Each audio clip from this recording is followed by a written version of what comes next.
Catégorie Prix d'honneur.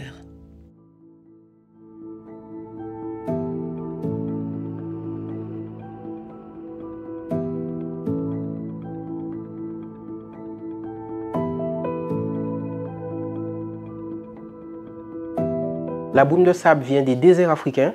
À cause de cette boum de sable, notamment, la Caraïbe est connue pour avoir l'un des taux d'asthme les plus élevés dans le monde. À cause des particules fines, j'ai remarqué qu'autour de moi, bien avant l'alerte donnée par les autorités, les personnes avaient déjà des gènes au niveau du nez ou des irritations aussi au niveau de la gorge. Nous avons mené cette première étude en 2022 et nous avons mis en évidence cette découverte mondiale. La détection des boumes de sable peut se faire dès 28 microgrammes par mètre cube au lieu des 50 microgrammes par mètre cube qui sont appliqués maintenant comme alerte dans les réseaux nationaux et internationaux.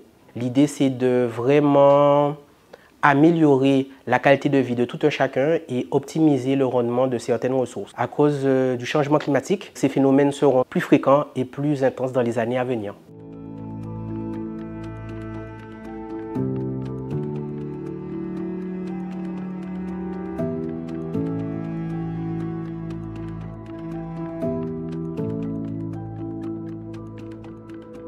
SEM Habitat Durable, une agence immobilière à impact qui met en relation des propriétaires avec des institutions, collectivités ou associations pour loger les personnes qui en ont le plus besoin.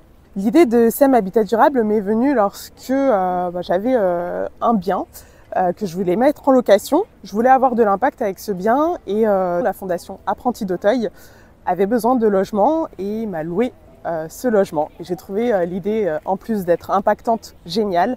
Et donc j'ai souhaité développer le modèle et le rendre accessible à tous les propriétaires. La grande difficulté que j'ai vue, c'est de concilier l'immobilier avec l'impact et le solidaire. C'est deux choses qui habituellement ne vont pas ensemble et pourtant chaque propriétaire a une responsabilité et peut avoir un impact sur la personne qui loge dans son bien. Donc j'ai réussi à faire ça et j'en suis super contente.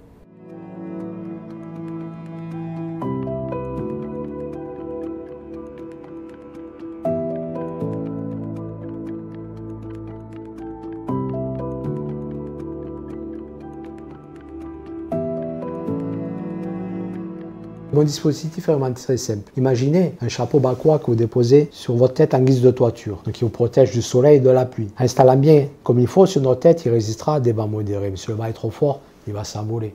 Que pouvons-nous faire dans ces cas-là?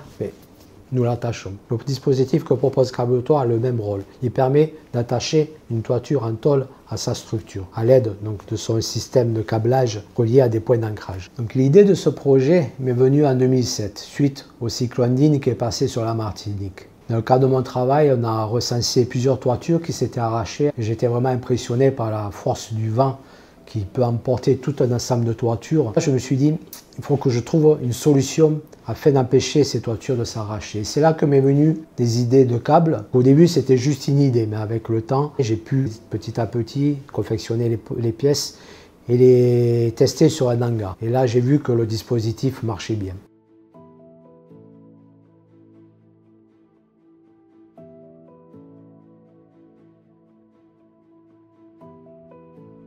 Atoflo, c'est quoi? C'est une application qui permet de découvrir l'art à travers des parcours.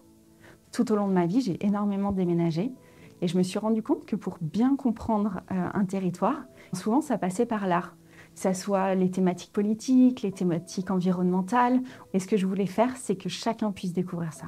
Aujourd'hui, Atoflo, c'est démocratiser l'art. Et en fait, ce qui est difficile pour démocratiser l'art, c'est sortir des galeries où tout est en noir, tout est en blanc et on vous scanne de bas en haut pour savoir si vous êtes un acheteur potentiel.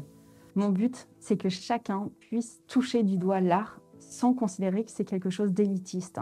Et à travers ça, c'est permettre de donner confiance à chacun en se disant qu'une fois qu'on a les bons outils, on peut comprendre n'importe quel sujet. Avec Atoflo, on a aussi l'envie de permettre de découvrir l'art partout dans le monde.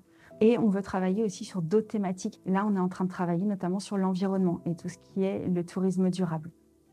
Atoflo, c'est des parcours en fonction de votre géolocalisation et en fonction de ce que vous aimez, mais aussi de ce que vous comprenez de l'art. Au fur et à mesure, vous allez découvrir de nouvelles choses pour vous sentir de plus en plus à l'aise avec cet univers. Le but, c'est que vous osiez passer la porte d'une galerie.